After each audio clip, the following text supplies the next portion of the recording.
বিসমিল্লাহির রহমানির রহিম। আমরা সবাই জানি বা অবগত আছি, বাংলাদেশের দেশনেত্রী বেগম খালেদা জিয়া 2025 সালে নভেম্বর মাসের 23 তারিখ থেকে আজকে ডিসেম্বর মাসের 7 তারিখ পর্যন্ত কোনো অসুস্থ আছেন এভার কেয়ার হাসপাতালে। এভার কেয়ার হাসপাতাল বসুন্ধরা আবাসিক এলাকাতে। তা সেখানে তাকে দেখার জন্য অনেকেই নেতাকর্মীরা ভিড় জমায় আছে, রাত নাই দিন নাই তার জন্য দোয়া করতেছে এবং কোরআন শরীফ তেলাওয়াত করতেছে। গত ডিসেম্বর মাসে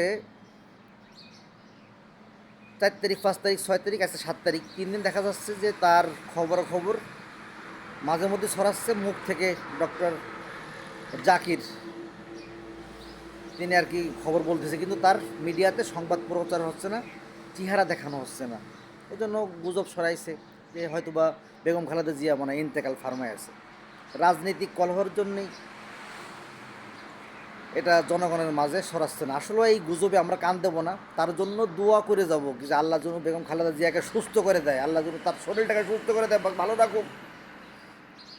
ইনি আপসীর নেত্রী, ভয় পায়ে শেখ হাসিনার মতো দেশ থেকে পালাই যায়নি। শেখ হাসিনা কিন্তু মেলা বছর ক্ষমতা ছিল আমাদের বাংলাদেশে। শহীদ রাষ্ট্রপতি জিয়াউর রহমানের স্ত্রী বেগম খালেদা জিয়া, তিনি কিন্তু দেশ থেকে পালাই যায়নি, অথচ জেল খাটিয়েছে, হাসিনা তাকে জেল খাটাইছে। যাই হোক, জোবাইদুর রহমান তাকে দেখতে এসছে। এয়ার অ্যাম্বুলেন্স আসার কথা ছিল, কাতার এয়ার অ্যাম্বুলেন্স, সেটাও আসে নাই, যান্ত্রিক আসতে পারে নাই।